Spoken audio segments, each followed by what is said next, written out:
Yo, yo, yo. Um, to say that I'm not nervous would be a complete lie. This is my first breakpoint now. Jesse Leon's been killing it. And this is what happens when Isaac does one. It's at 8 o'clock at night. It's late because I'm running around like a crazy person. But yeah, welcome to Breakpoint Now. We got a special edition for you. This is episode 6. We're going to have Rob from Revolution I Love You on. I'm going to bring him on in just a second here. But just so you know, Breakpoint Now is our little um, coronavirus downtime, COVID, get to know you and get to know our artists broadcast that we've been doing for the past month and a half now. And for more about our company, we are our independent, black owned. I know this because I own it and I am in fact black. Booking agency that reps breaking artists. That's why it's called Breakpoint. We work with those artists right at the breaking point, and we also work with some legends. So without further ado, I'm going to bring Rob in from Revolution I Love You, and we're going to talk a little indie electro rock and about his album, new album that's out right now on all platforms called Black Feathers. So bear with me. I want to make sure I do this correctly. There you are. Hey, guys. Hello. How are you? How you doing? Welcome to the program. Let me do another thing here. Bam. There we go. I got all types of tickers at the bottom here. So talk to me, man. How you been? Good. I'm good. I'm It's a chilling. crazy world, right? Yeah, I mean, I'm as good as anybody is right now, but Yeah, I know, right? Well, it work. one thing. Oh, let me turn. See, here we go. Let me turn this off. One thing I'll say that's really cool about this conversation is you and I have worked together um, in music for a very long time. Probably, I think I met you the day Michael Jackson died. That is correct. Um, 12 years.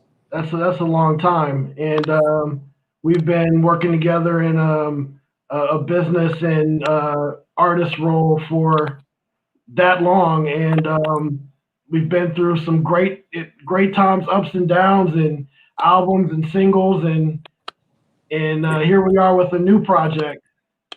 So talk to me about it. Tell me about the recording of Black Feathers, what went down, and just talk about it. Yeah. So Black Feathers, we started it years ago when we first released the single Autumn Leaves. That was supposed to be the first single from what was going to be like a 3 or 4 song EP. And because we were really like into the idea, just kind of pushing things out as fast as possible at the time. And you talked us down from that and convinced us that another full album would probably be a good idea, even if it took a while. So in the process of all of this, we met Jeff, who joined the band as a drummer. So this is the first record we're releasing with Jeff.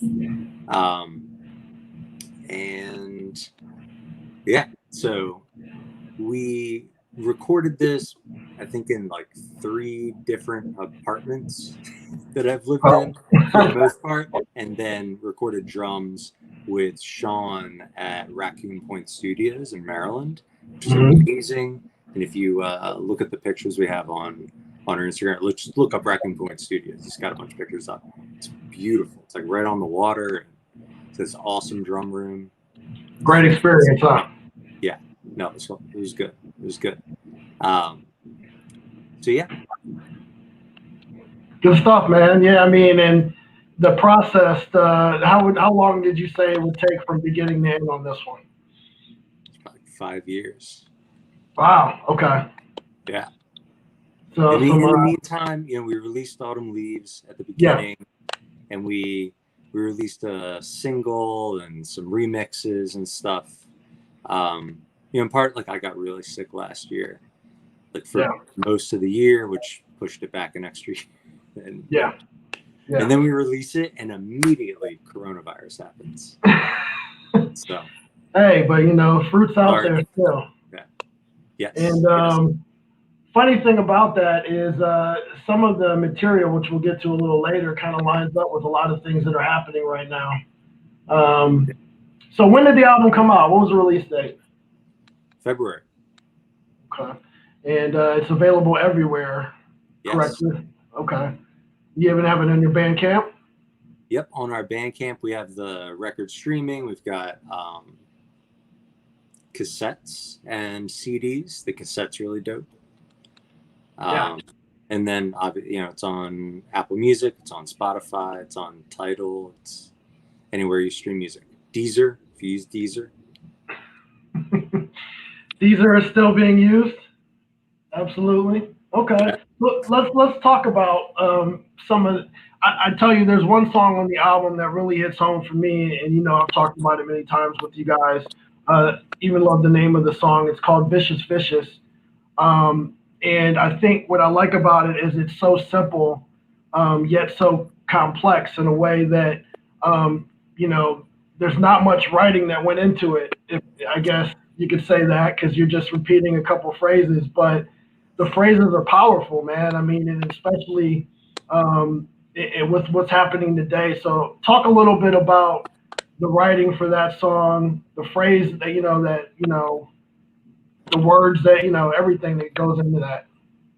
Yeah. So years ago, it feels like so long ago now. Ferguson happened. Michael Brown died.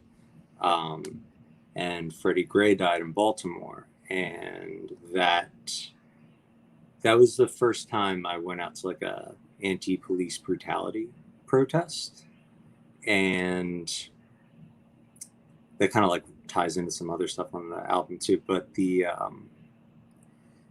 that got like I really it was the first time I really woke up to how serious it was and like really turned my attention to it.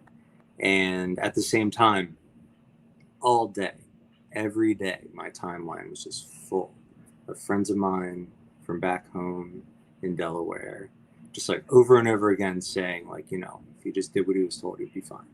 If he just did what he was told, he would be fine. And it's like they don't quite realize how, I don't know, like cruel and terrifying that sounds. You know what I mean?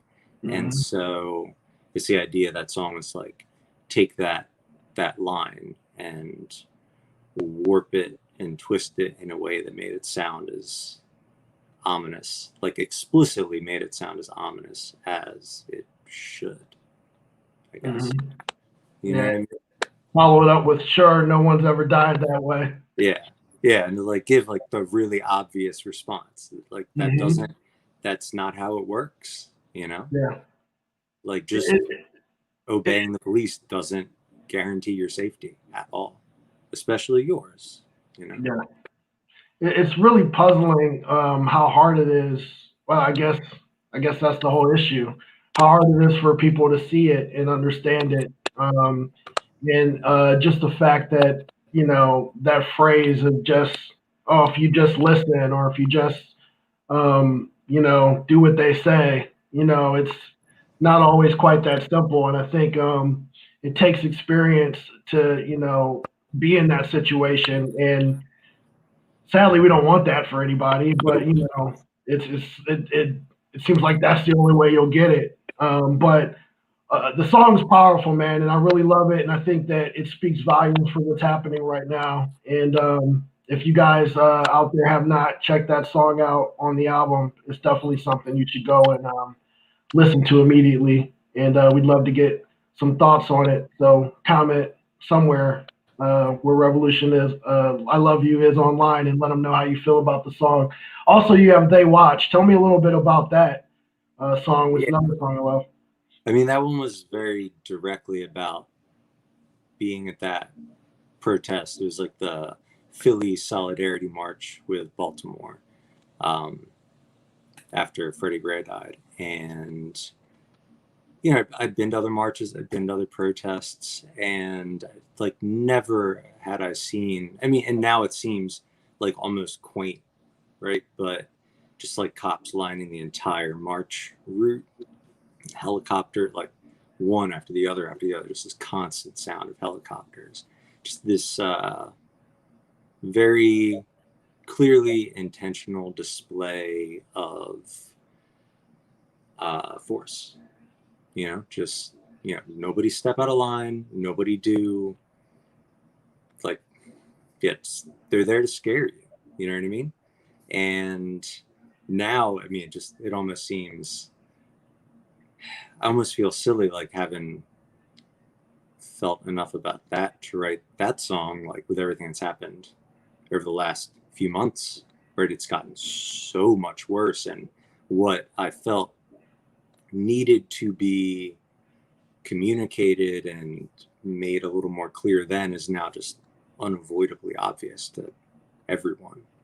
Mm-hmm. Yeah. What does defunding the police mean to you? It means taking resources away from people who carry weapons and who are trained to do violence, and putting those resources somewhere else, in other institutions and other departments that you could call for help if you need help, who are going to show up and aren't going to escalate the situation and aren't going to make it worse and aren't going to needlessly kill black men, women, children, trans folks. Yeah. I think that's it's obviously a hot topic right now. I don't think a lot of people truly grasp what it means. I think on the surface, people think, "Oh my God, no more police. Who are we going to call when somebody actually is in my house and or someone actually does rob me or whatever sort of crime that happens." It doesn't really mean that that's going to stop, right? I mean, it depends on the actual policy. I'm not against abolishment either, but why does the person who shows up to investigate a robbery have to show up? Like, let's say your car's already gone and they come to take the report. Why do they have to have a weapon when they come talk to you? Yeah. Right? Like, when I feel bad, I forget his name, but the professor who very unfortunately was, like, arrested right in front of his house because a neighbor called and said someone was breaking in. He was just trying to get into his own house, forgot his own keys, and they, like, didn't believe him, right? Like, why is the officer shows up there in that case? Like, why do they have to have a weapon? Like, they're there, right? Like, they're just showing up to see what's going on. And if someone's just coming to take a report from you, like, why do they need to show up with a weapon? Why does it need to be somebody who is primarily trained to do violence to another person? Exactly. Right. Over the years, you and I have had some really deep conversations that have gone on. We'll schedule a meeting about music, and then 30 minutes later, we'll actually start talking about music. Yeah. I enjoy those conversations. And some of these discussions have come up, and so I figured I'd ask them. I really hate this question, but we had talked about this previously. I'm going to bring it up. I hate saying, okay, where'd you get your band name from? What does it mean? But in this case, you have I think, a point that kind of ties into the belief or the emotion behind the band, so to speak, kind of what you guys are rooted in. So tell me a little bit about it. Revolution, I love you. Yeah. So it's a phrase. It comes from graffiti that was written down somewhere during the uprisings in Paris in 1968, where a bunch of, like, a student and worker, both groups, they basically shut down a large part of the city and, like, put up barricades and fought the cops off, and it, it was like a month after Martin Luther King died. It was kind of a crazy time all over the world, but there are all of these wild political and like art related and like Marxist slogans all over the city afterwards. And someone collected them up. I forget his name off the top of my head, but if you look up this website, the Bureau of Public Secrets, they have them all translated there. And one of them was Revolution, je t'aime, Revolution, I love you.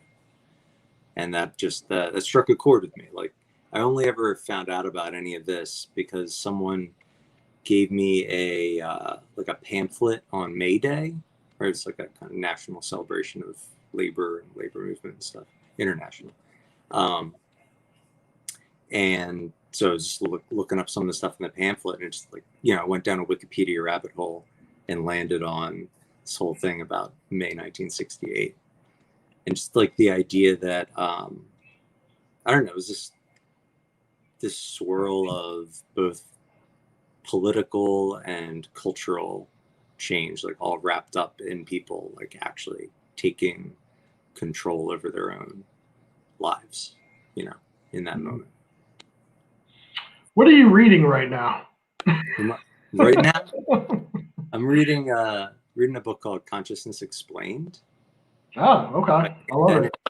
It's like an old philosophy book from the early 90s or late 80s, kind of like lays out a empirical research project for people to, or tries to, lay out an empirical research project for exploring consciousness and like what is a mind, by actually, figuring out how we perceive things, the way we perceive things, how the brain works structurally and functionally and all that.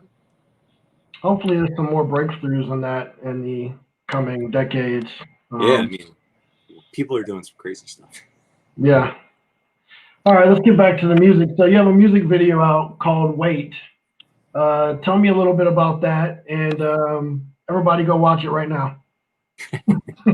Yeah, so Dara Dandaran did the video for us, and she does a bunch of other cool stuff that's worth checking out. She's involved in virtual reality and stuff like that. But it's I mean, the song's like 6.5 minutes, so it's a very long, slow unfolding of these two dancing models, and everything's very kind of clouded and abstract and just washed out in color. And the idea was to kind of, give the impression of images floating up in a dream, Okay, and what's the song? I've listened to it so many times, and I get so many different interpretations. Is it about something specific? What are these different interpretations you get? I don't even want to go. Tell me. I don't get to set the rules about like what the song means. I like that. Okay. Yeah. I mean, I can take bits and pieces of it, and I try to tie it together and say, okay, is he dreaming? Is it, reality? Is it an experience that he had? It's kind of, I get all of those things. I mean, it's like, it's written in the first person, so people usually assume it's a personal experience, but it's like, it's an amalgam of experiences I've had, other people have had, that I know are just common to people everywhere, right? Like, kind of like feeling like you're in the wrong place with the wrong person or something like that. And you got another video upcoming in about a month or so. Tell us about that, Clairvoyant. Yeah. So give me 1 second, actually. No. What's up?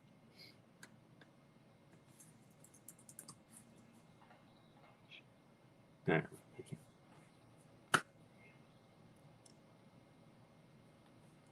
thought I had it.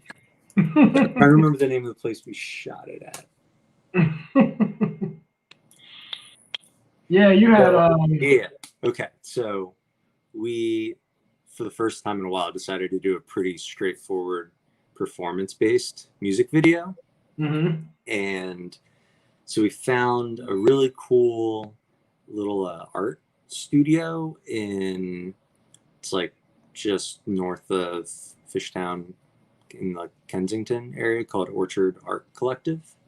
And they were kind enough to let us use the space. It's just a beautiful space with a lot of light. And we used videographer, director Easton Carter Angle, who is fantastic, and you should look him up on Instagram.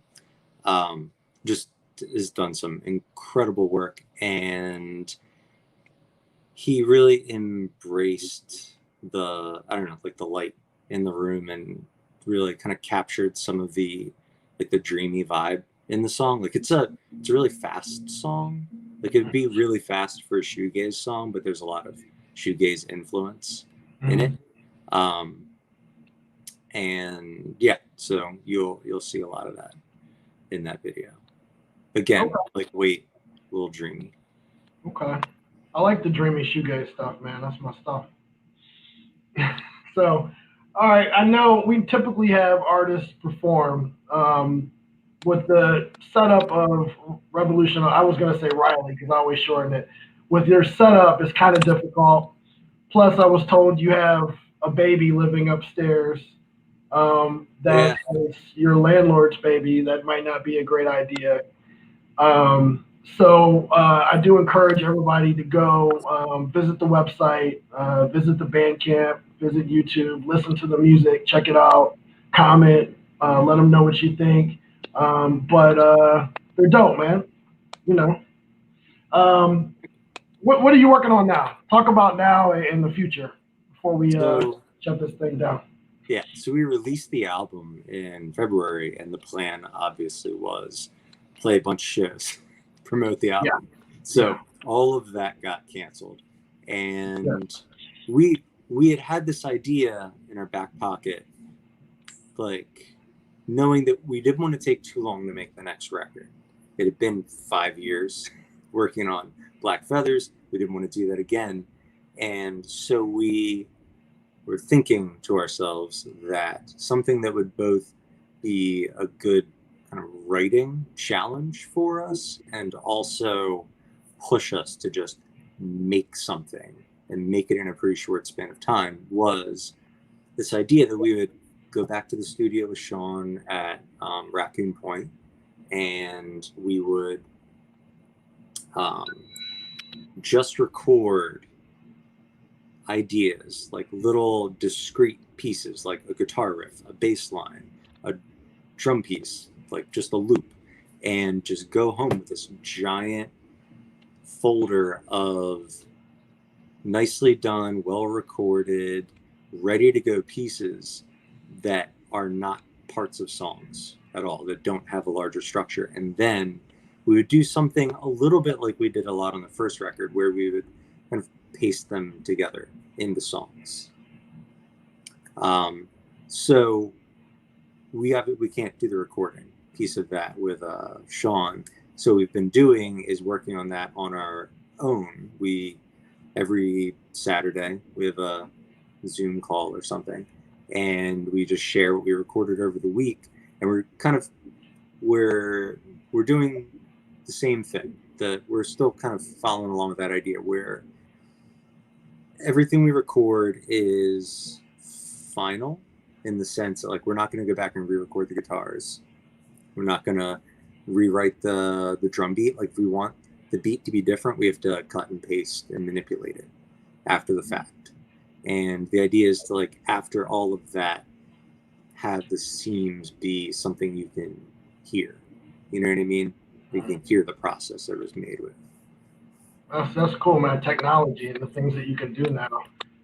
Yeah, and it's just such a huge part of so much of the music we listen to anyway. Yeah. Right. All electronic music and all, like, rap beats and stuff are so dependent on manipulating that audio and, like. Yep. I don't know. Why can't we do it too? What is this gonna sound like? So we've been, I mean, you can get a sense of what it sounded like if you follow our Instagram account. We're sharing little bits and pieces of the writing sessions on stories. So nice. Sorry, floating dust. So we're sharing that, but there's been a good bit of like Joy Division style post-punk and synthwave and some like really early 80s electro stuff. And then I've just been listening to tons and tons and tons of newer shoegaze bands. So there's going to be plenty of that in the guitars. Okay. All right, so let's close this out with some final thoughts. What are you listening to right now? What do you want other people to listen to outside of Black Feathers? What's inspired you? Blushing was dope. Saw Saw them at Joe Squared in Baltimore. It's awesome. Ringo Death Star. I'll just put the entire discography on and just listen to it start to finish. And it's like 8 or 9 albums, I think. It's a lot. Let's see. What else? Like, yeah, I don't know. Glia, also from Texas, another shoegaze band. Really dope. And a whole lot of like Russian post-punk bands. Oh, okay. I found this playlist of Russian post-punk, and I don't know what they're like up to over there, but like everything just has this. It has a vibe. It has a vibe the way that like 90s Britpop had that very British vibe. That Russian post-punk has a very peculiar sort of feel to it. I don't know. It's really cool. It's really cool. All right. All right. One last one. If you could tour once this is all over, and the world goes back to normal, hopefully in less than 2 years. Who would you tour with? What would be your dream support slot? I would really love to just tour with Ringo Death Star. I would love to be able to examine dude's rig and watch him play that stuff every night. Yeah. All right. Yeah. Well, high hopes. Let's see what we can do. All right. Well, I appreciate you taking the time, man. It's a new world, and this is a new way of connecting, and I hope that some new people jump on the train and find out what you guys are all about. And so any last thing you want to say here? Go listen to Black Feathers, out now everywhere. Yes, please do that. And thank you so much for having me. Absolutely, man. Thank you for coming on. All right. Great I'm going talking. to take you out of here, I think. Let's see how it works. Talk later. Talk later. All right, everybody. That was episode 6. We appreciate you tuning in. For more information on Breakpoint Booking or Breakpoint Now, visit us online, breakpointbooking.com. Super easy URL. We're on all the social media platforms, Facebook, Instagram, Twitter. Get at us. We love you. Be safe. Follow government guidelines. All of that good stuff. And keep social distancing. And go Browns.